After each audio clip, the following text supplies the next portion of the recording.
Now, I was a prosecutor once and appreciate that it's hard to prove a case beyond a reasonable doubt. But the January 6th committee has provided more than enough, in my opinion.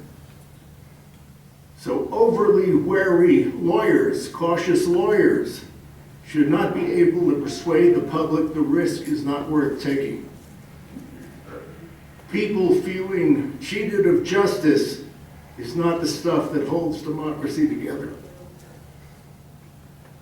So my strong opinion is convict him of his treasonous acts rather than only those that are easiest to prosecute. It's hard to imagine, at least hard for me to imagine, that you'll have a hung jury result, but it could happen. But if it happens, so what? Try him again, and again, and again. We ended the last session with a robust debate of the definition of democracy.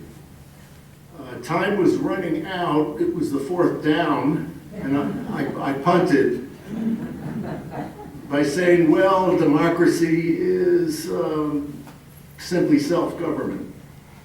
Now that's the etymological Oxford definition, the Oxford Dictionary definition, rule of the people. If we dig deeper, as we did in the old constitutional seminars, then the question becomes, what about minority rights? The complicated answer is that the etymological definition contains none. The word democracy tells us nothing about human rights. And it's only by implication among the pre-Greek, pre-Athenian settlements along the Ionian coast of the Aegean Sea, little dispersed villages, not unlike those of early New England,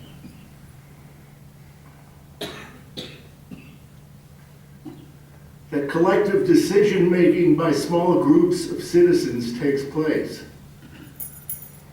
in arrangements more like today's jury trials than legislative bodies. Active participants asserted themselves, demanding their right to speak. As Athens moved toward its golden age, there was a notion that majority rule involved something more. Now, this is very different and still far from the God-given human rights claim so startlingly enunciated in the Declaration of Independence. And the idea, the notion was that democracy required deliberation among differing viewpoints to reach a correct decision. Now, how could you have informed deliberation if the most widely held viewpoint at a given time simply crushed all the others? So it was that reasoning, not any Jeffersonian Declaration of Human Rights or the follow-up Constitutional Bill of Rights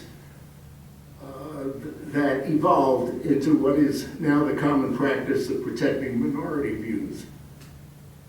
So history tells us that real working democracy had within it some anti-democratic features. Protection of minorities was an anti-democratic feature. So how you define democracy, Lester, depends on whether you want the etymologically pure definition or whether you want the evolving Athenian and New England definition, or whether you want the post-Bill of Rights definition. And all of this bears on today's stalemate in the House of Representatives. The stalemate ended, I guess, last night, but not for long. But it bears on that, and you'll soon see why.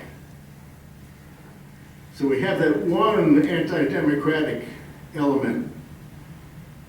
Then, as Hamilton argued, there was another essential anti-democratic, in fact, autocratic component unaccountable to any majority, whose essential purpose was to guard the Constitution, without which there was the feeling there could be no secure Constitution. And that came about, that component was a federal judiciary, an independent federal judiciary, a very unique and ingenious idea for the time, a Supreme Court. But note very well, it was Thomas Jefferson who warned, and I'll repeat this quote later for reasons that you'll see, quote, a judiciary independent of the nation can turn its guns on the very ones it was meant to defend. And it has. And it has. It's always remarkable to me to take a Jefferson quote and see what a wordsmith he was and what a rhetorician he was. Rhetorician, yeah, I guess that's it. So if those two anti-democratic elements, minority rights and an independent judiciary, were institutionally essential, there were others that were a product of politics. And they were largely adopted to protect the slave economy in the states where slavery existed. There arose many instances when the slave states, anti-democratically, were allowed to prevail over federal decision-making, giving rise to today's tensions over so-called states' rights. What were those anti-democratic elements that were clearly not essential to democratic theory and democratic logic? Those were the Electoral College, the malapportioned U.S. Senate, and the Senate's incredibly mischievous filibuster arrangement. Any comments or questions at this juncture? If not, we can move on. Okay, if we were selecting a debate topic for today, it might be this. Of the three branches of the federal government, which is most in need of reform and why? In the executive, we've had the Trump phenomenon with his attempts to overthrow the government, first by bending the Constitution beyond recognition, and second by force on January 6th. In the legislative, we've had congressional enablement of Trump's seemingly treasonous design. We've had stalemate in the Senate, and now we have what I would call a disorderly House that is unable to function without leadership, and there is no leadership. In the judicial branch, we have a Supreme Court polluted by politics and scandalized by intemperance. Does that sound like a perfect storm? Well, it almost is. And we have to remember that a government loses its character as a democracy when its leaders stop devoting their efforts to benefit the public, including a public majority who have little economic power, and instead begin to serve a minority who, through financial and organizational support, play a key role in keeping leaders in power. My plan for today first is to tie up some loose ends from the last session. Second, put a magnifying glass on because of the incredible events that have paralyzed the House of Representatives, some of the complicated internal mechanics of legislatures. Third, to quickly move on to the troubling Supreme Court, a court that was built with dark money. First, loose ends. People keep asking me about Elon Musk. Elon Musk recently has been the wealthiest person in the world. He's descended somewhat. During my brief academic stint at Stanford's Business School, where I was supposed to teach the intersectional relationships of business and government, I found that as a general proposition, what the students really wanted was how best to evade the albatross of government regulation.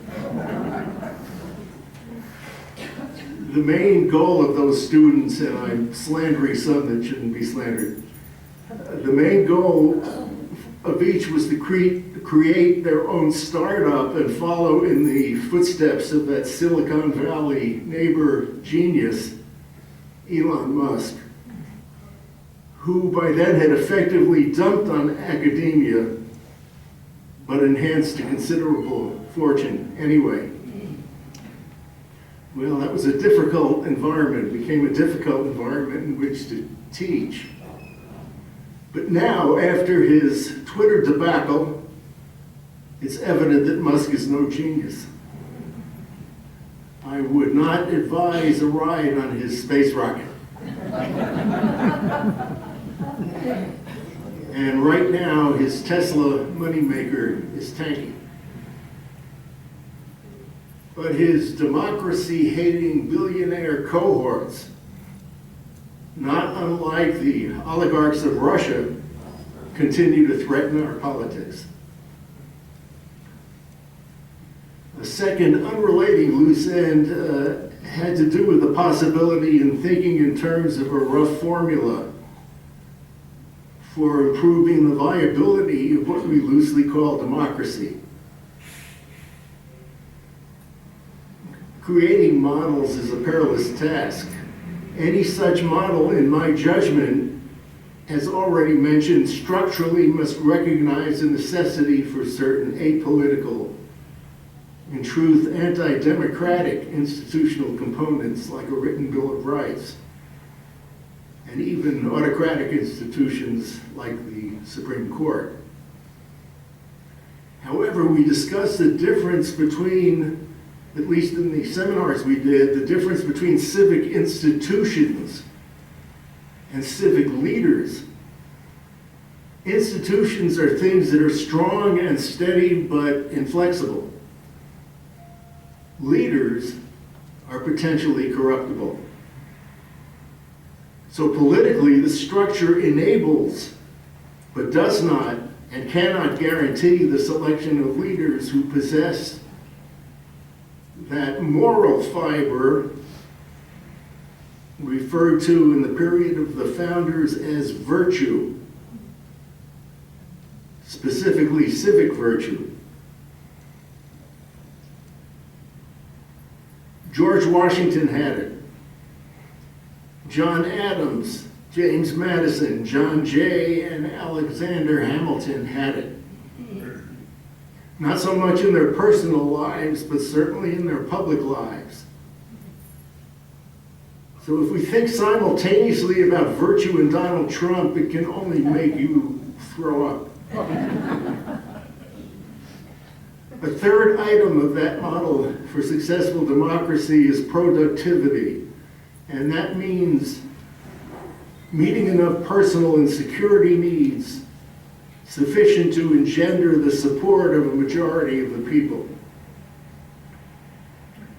But if you're faced with a system that's institutionally or operationally paralyzed, the moral necessity for compliance vanishes. And that's fertile ground for something like MAGA. The fourth element beyond structure requires proper management of the internal operations of democratic institutions, which we've learned something about in the recent debacle in the House of Representatives. And that's particularly true of the multi-bodied ones like the House of Representatives. So I'll start there. The U.S. Senate, as I mentioned, an institutional descendant of the slave culture and states' rights, has 100 members. The House of Representatives, known as the People's House, has 435. The policy functions in federal legislative bodies and state legislative bodies, for that matter, are designed to avoid multitasking. If you have 100 subjects pouring in, you can't take them one by one. To avoid excessive multitasking and to encourage specialized learning by the members. You need to specialize in some of these subjects. So they're generally assigned to subject matter committees. Overall House management is determined by something called a caucus. And of course, the leaders of that caucus. And again, your familiarity with that has probably increased over recent weeks.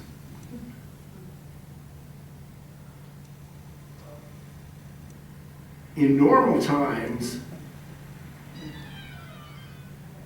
powerfully, the leaders would have the power to include the creation of key committees and the number of those committees, what their definition and designation was, and the political propensity of those committees. I'll explain more. And that's dependent in turn on the reliability, responsiveness of its members. And you can see what that means in today's House of Representatives, where the members are not particularly responsive. And ultimately, the fateful assignment of bills introduced. Now, in practice in the California Senate, as I recall, the assignment of bills to committees that were designed for certain purposes, sometimes to kill or pass certain kinds of bills, that was decided by a Rules Committee. But the Rules Committee was always responsive to the majority leader. The new Rules Committee, which includes in it people who don't necessarily want to make government work, will be assigning those bills without much input from the Speaker, because as soon as he disagrees with them, one member can stand up and say, I move to vacate the speakership. One member. Can you imagine a few? I can imagine a few. In return for what the leaders are able to do, they expect continued support and influence in the decision-making of members. And they can retaliate when they don't get it. But McCarthy can't. He can't retaliate when he doesn't get to put together the working consensus that's necessary to proceed. That brings us to questions of operational structure and math. If leadership, for programmatic or political reasons, may want a bill killed or passed, it will assign it to a committee set up to kill or pass bills of that kind, or whose members are sufficiently leadership responsive to produce that result. And that's why committee chair selection is so important.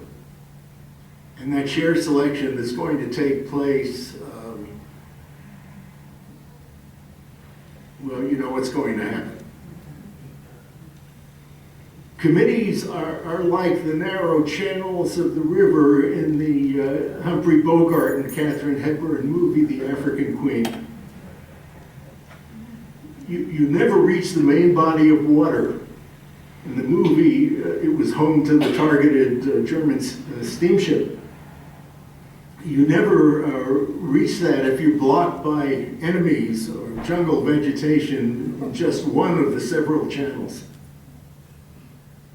So programmatic policymaking by leadership requires that if you want to be sure a bill dies, you do it in committee.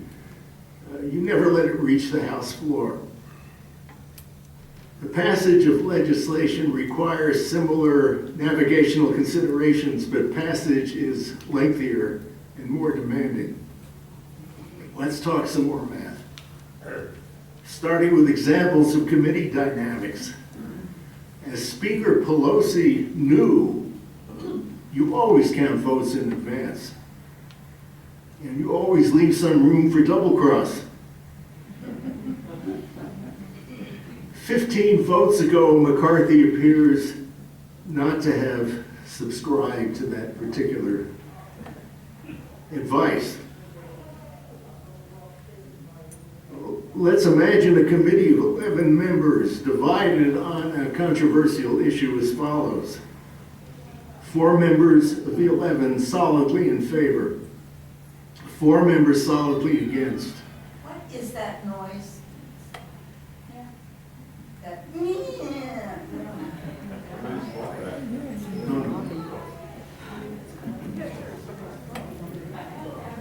Okay, you've got 4 in favor, you have 4 solidly against, and you have 3 of uncertain disposition with respect to this controversial piece. If you want to influence the outcome, you don't spend valuable time and resources on the 4 in favor.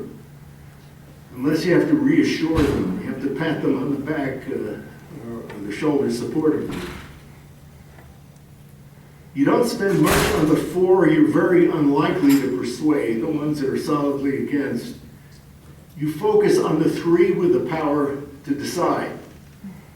They're the members with real power. They're the ones whose votes you need but cannot count on. As in the House of Representatives today, the unfortunate effect, and think about the dynamics of this, the unfortunate effect is that it encourages holding out. It encourages holdouts. It encourages excessive demands. And it makes a working consensus more difficult. It encourages the holdouts, it encourages excessive demands, and it makes the working consensus more difficult. Now, all of that, when it starts happening, can be contained if the leadership begins giving the most favored positions to the holdouts rather than the people who from the start supported him or her. You get that particular dynamic. It's very important. In today's Republican caucus, the crucial holdouts appear to have been the MAGA Republicans, to whom Kevin McCarthy increasingly ceded the power to effectively run the House of Representatives, which is a negative house. It can stop things. It can't pass anything. The current condition of the House is the poster child of a failed democratic institution, not because of structure, though the large number is a challenge, but because of its internal operations, which, though complicated, elude the uninformed, especially the ones that are blind with ambition, or those that through persistent disruption wish to substitute chaos for democracy. You don't do well in democracy, you like chaos. Prefer it anyway. What I want to draw your attention to now is how dark money contributed to a dangerously corrupted judicial branch, whose Supreme Court truly and dangerously threatens the dark money takeover of our democracy. Although both the Congress and the Supreme Court have been corrupted with dark money, it's the court with which the phenomenon has a special relationship. It's a vicious circle. The court enables dark money, then untraceable contributions and dark money politicize the court in ways that I'll explain.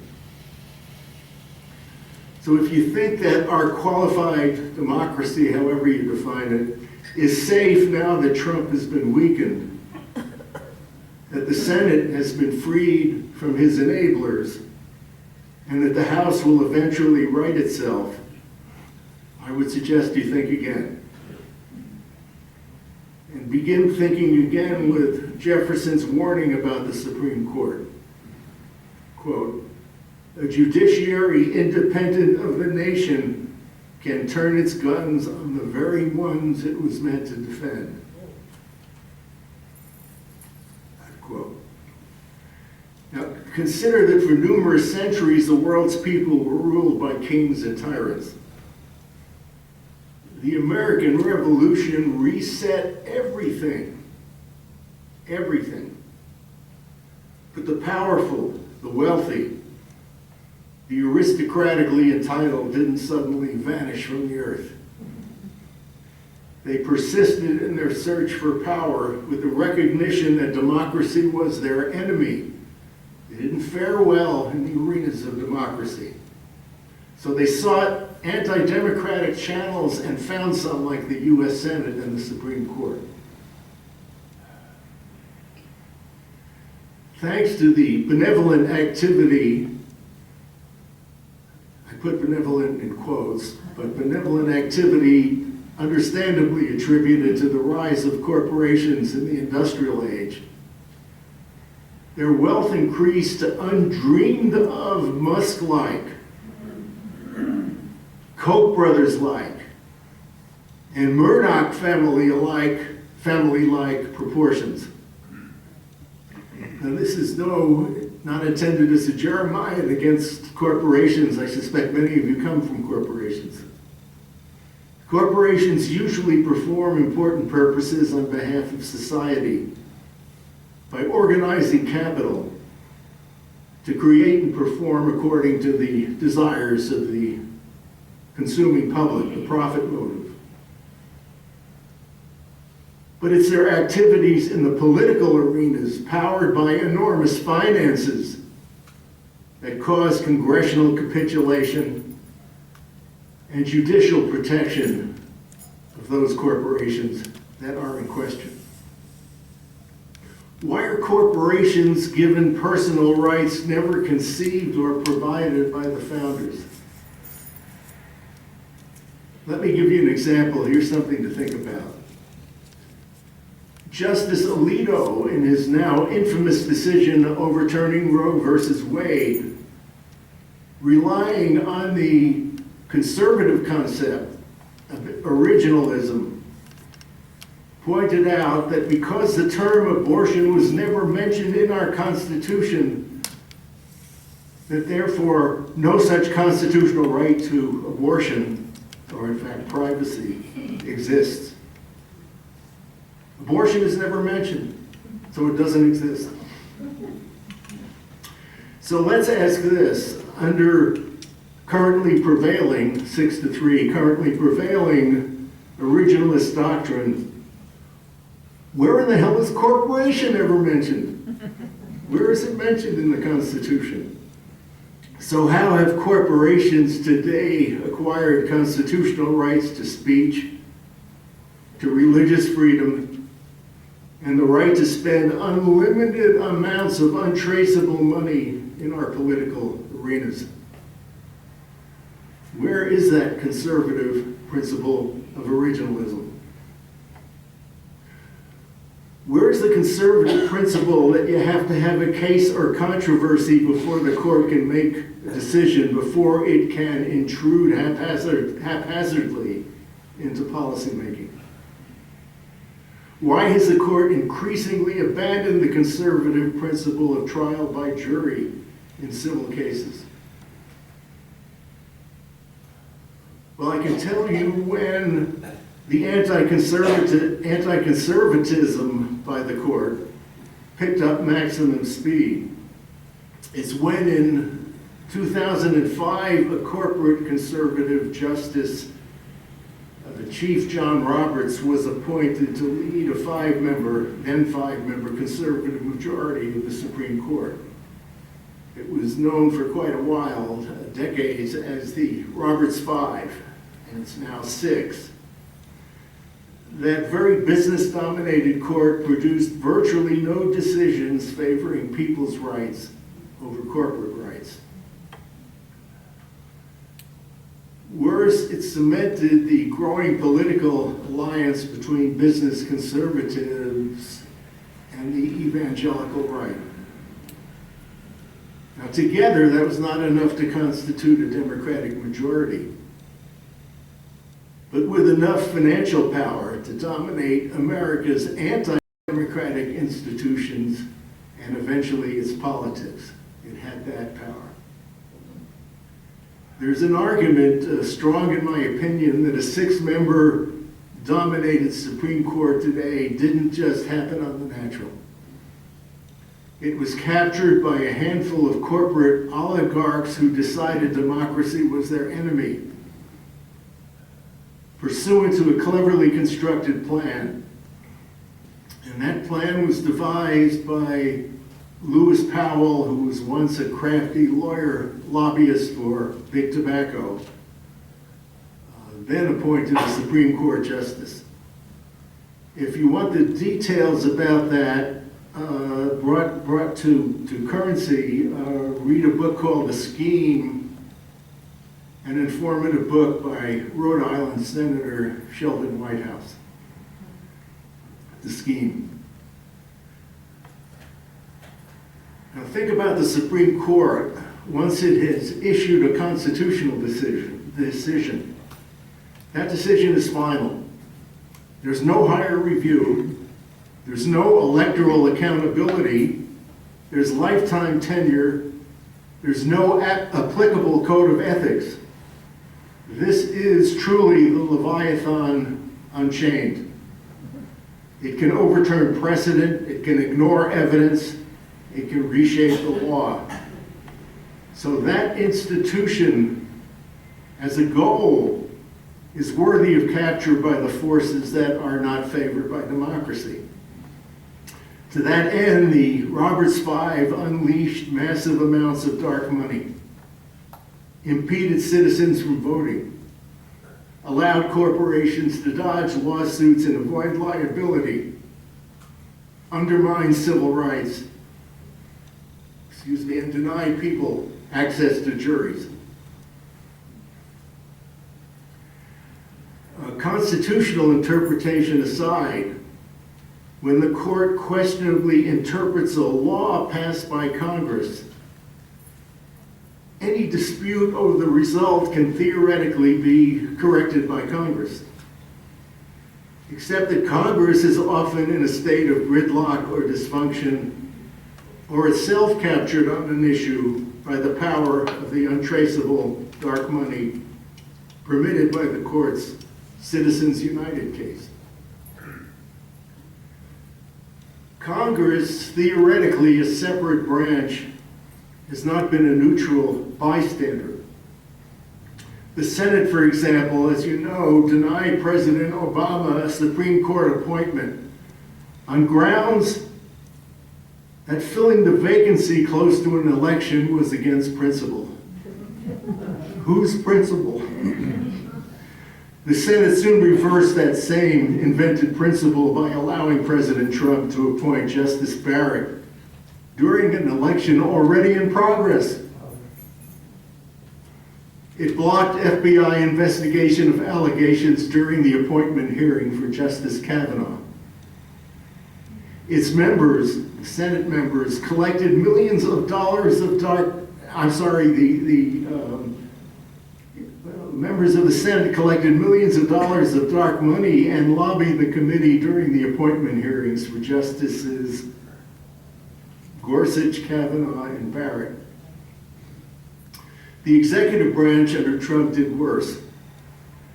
It publicly outsourced the naming, the vetting, and the approval of Supreme Court appointees to a private organization called the Federalist Society, an organization almost totally financed by untraceable dark money.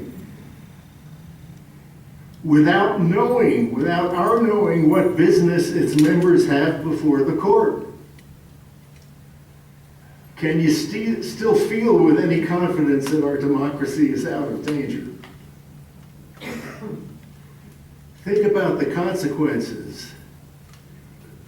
Is it why Congress and the court in a kind of complicity, have stifled efforts to address perhaps the greatest threat facing us: runaway fossil fuel emissions. We don't know the answer exactly because it was done through a network of trade associations, think tanks, front groups, political organizations with overlapping directors and staffs, wielding untraceable financial weaponry. But all of this seemingly attributable to a small group of politically active billionaires. If you think the damage is done, it's not. It's not past. This 6-member Supreme Court is just getting started. For example, this next term promises to be another race to the right. On affirmative action, a precedent for 40 years, allowing colleges and other institutions some opportunity to adjust for past and continuing racial discrimination, there's a likelihood the 6-member majority will overturn it. It would, as in the overturning of Roe versus Wade, violate a conservative principle for the containment of judicial activism. Remember how much the conservative side hated judicial activism. And that principle is respect for precedent. The court, as mentioned, has ignored other conservative principles designed for preventing its willy-nilly ventures into policymaking.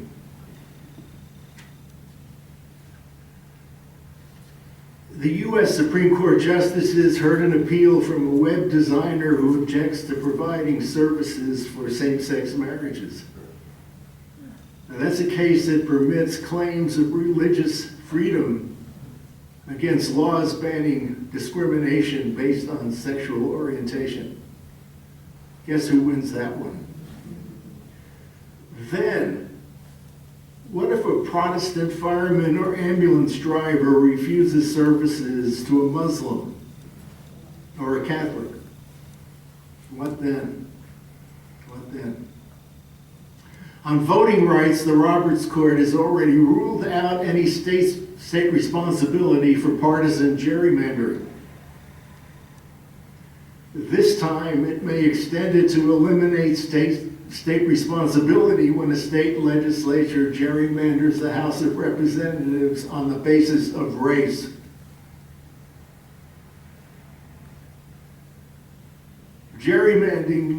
Gerrymandering is an extremely poisonous proposition. Why vote when your representative has already been determined? Unbelievable.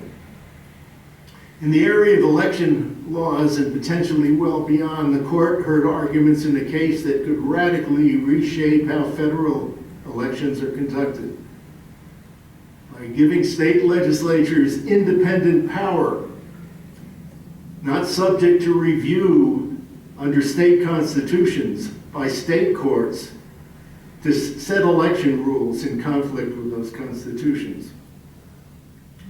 Now, he had an unusual event recently, not well publicized, but in a rare plea, state chief justices almost uniformly urged the court to reject that approach. One result is that the court could indirectly approve the Eastman argument that Trump used to try to overturn the last presidential election. Again, unbelievable. I have to stop sometime, and with that I'll stop and open things up for discussion.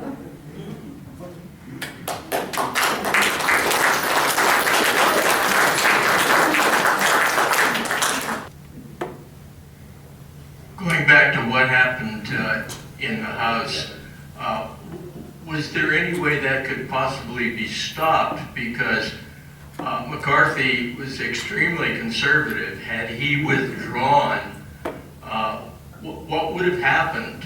Certainly none of those against him would have been nominated to be the Speaker. And wouldn't we have gone through the same process with almost anyone that was nominated?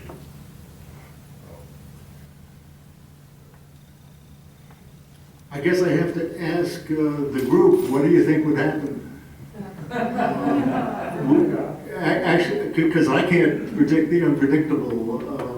We don't know what would have happened if the stalemate had continued and continued and continued and continued. You would have thought that of all of the registered Republicans in the country, that they could have found someone, because you don't have to be a member of the House of Representatives to become Speaker. They could have found someone who satisfied the Republican caucus, that the caucus would have supported. But evidently that person does not exist, and the caucus simply collapsed, went flat.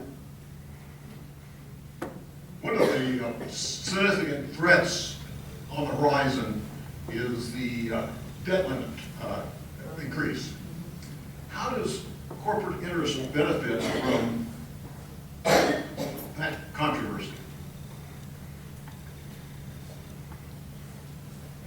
They don't. In fact, they're very fearful of what might occur. There's an internal conflict on the, let me put it directly, the Republican side. And it has to do with the fact that you have conservatives who are business oriented. And you have conservatives who are, I'll use the term evangelical. The evangelical conservatives, the corporate side wants to keep government out of people's business. The other side, the religious side, wants to put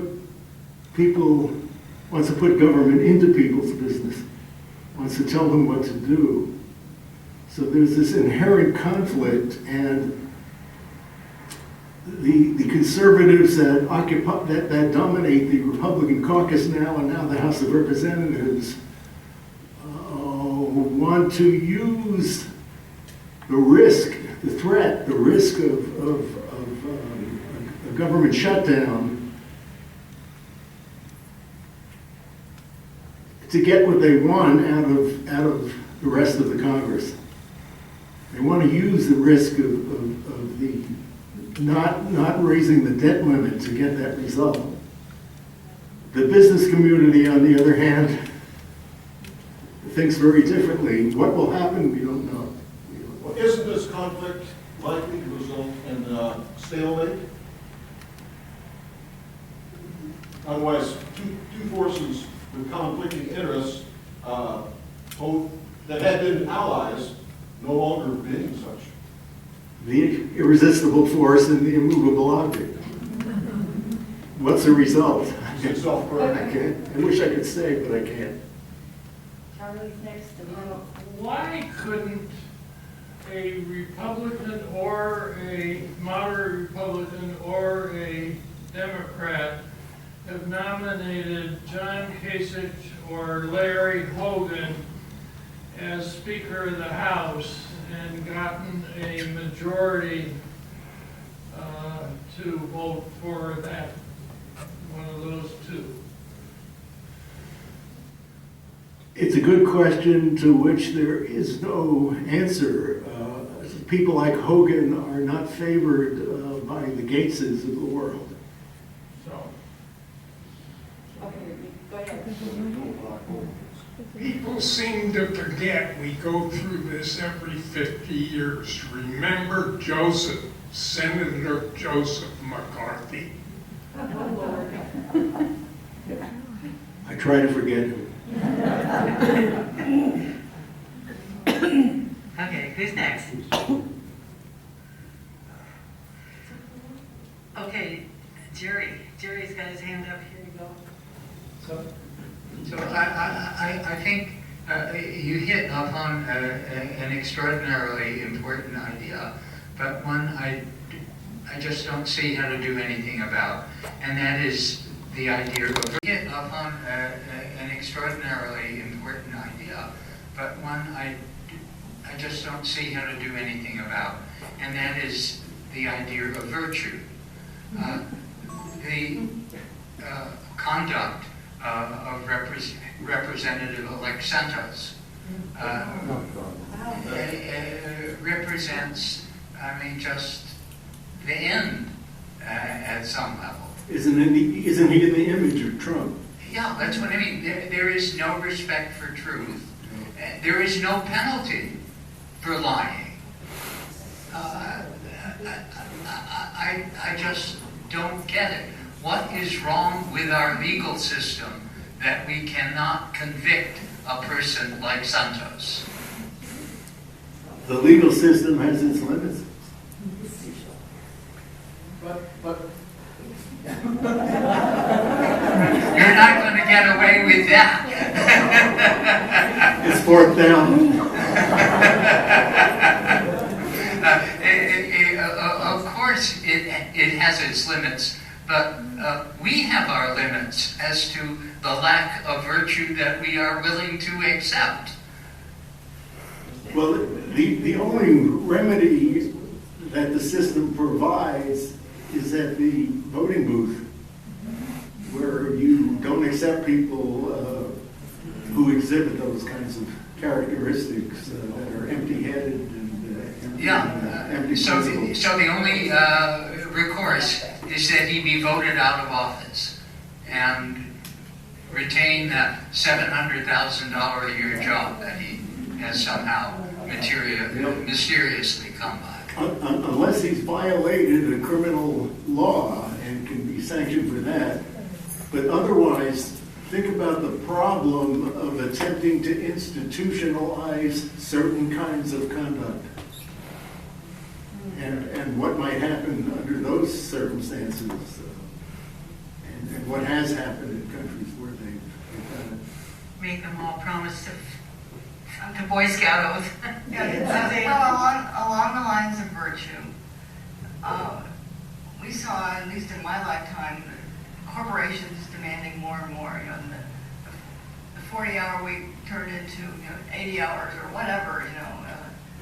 And this happened a lot in the competitive world. Where is the emphasis on civic virtue, civic participation? Part of the polarization problem is that the parties are not representative. We supposedly have a representative government, and we represent the extremes pretty well. We're having trouble representing people who are willing to talk with other people and potentially compromise to come up with a workable solution. And if you talk to business people, they would have you work night and day for them. Where is the room for civic participation? A very tough question. You can change institutions. For example, you can change the power of political parties. But the political scientists even argue over whether parties should be strengthened or weakened, and the weakening of the parties is partly responsible for what's taking place today. But I don't have any answer for you. I'd like to ask you a question. Are there any tactics or strategies to combat, or could we come up with any, to combat the effect of dark money?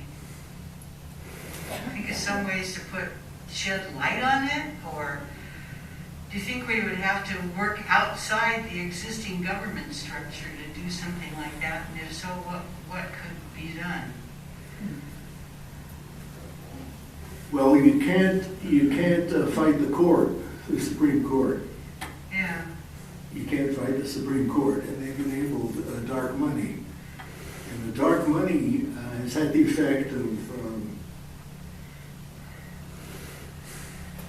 corrupting Congress, so they're not likely to do something about it. Well, that's it. The people who are, the people who would most benefit from it are the ones who could do something about it, and they're not going to because they benefit.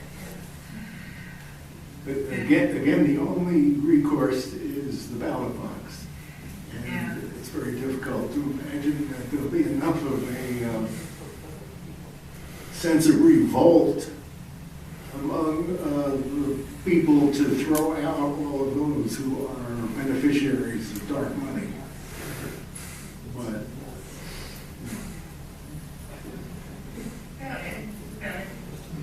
I have a question. Yeah, I have a question. Did you have a question first? Okay, go ahead. And then- Okay, go ahead. Okay. Well, you've shed light on a fairly dismal situation. Do you think our democracy will be around in 50 years?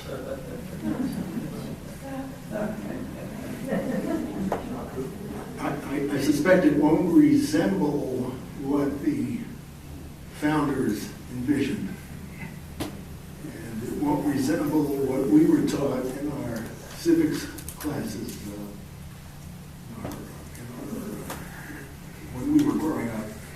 When did it ever resemble civics class? Larry? What is the place of activism in all this?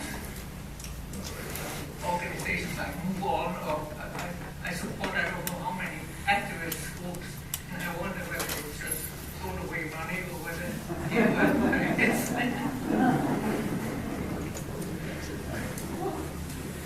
I'm not an estates lawyer, so I can't tell you how to spend your money.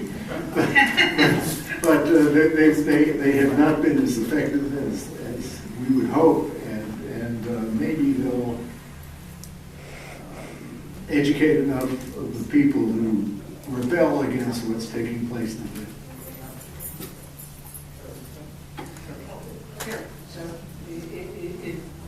That response just really turned a light bulb on.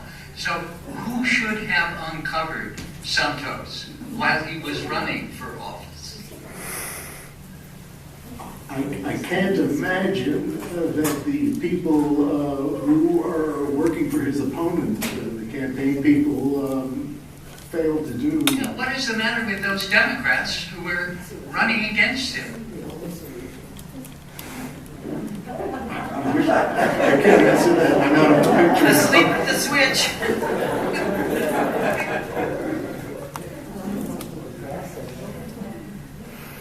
I hate to cast more gloom on the subject, but in regard to the activists and where they stood on this, many of you will be saddened if you don't know this already, that the ACLU, an organization in which I have invested a lot of money myself, came out in favor of the decision on Citizens United. They agreed, they advocated in the Supreme Court for that decision that allowed money to be used to influence elections and whatever. And I believe in their misguided view that they thought this was helping freedom of speech. That didn't want to restrict freedom of speech. At least that's the succinct form of their view. I bring this up in the hopes that more people will try to pound on the ACLU to get straightened out. They need, I don't know of any other organization to turn to. They're the biggest one that deals with this sort of thing. But they need to have their membership and whatever know that their position is not acceptable.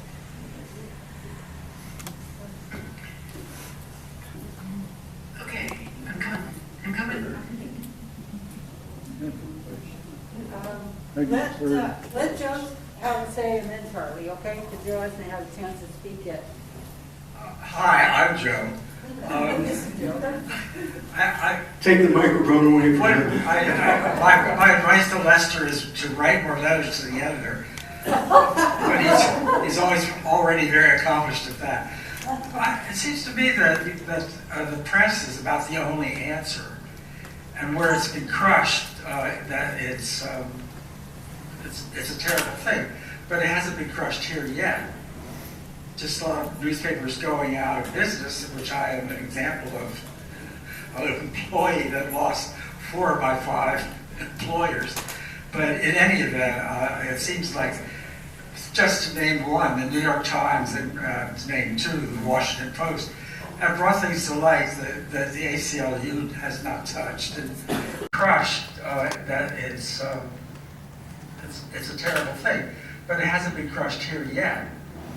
Just a lot of newspapers going out of business, which I am an example of an employee that lost 4 of my 5 employers. But in any event, it seems like, just to name one, the New York Times, and to name 2, the Washington Post, have brought things to light that the ACLU has not touched, and no other nonprofit that I can think of. They're for profit, so what the heck? Okay, thank you. If the House of Representatives becomes a totally capable of passing anything, and do you think this 24 elections will rebound against the Republicans and will have a reaction to the Republicans that's similar to the 22 reaction? In other words, we'll really get some positive national reaction. Well, it seems logical to me that the voters will rebel against having a paralyzed House of Representatives, and will take it out on the members of that body if they do not are unwilling or unable to govern. One more, because we're running past time. We'll let that be Bob. And then I'm going to yank them. Barry, what authority grants a recall motion or a recall petition against a public official? Is that a federal function, state, or just a local pattern? It's pretty local. Those states in their constitutions have recall provisions, like California. Have them, and other states don't. Now, impeachment is always a remedy that I think is available in most states. I'm not sure of that. I haven't done the research. Well, Barry, thank you very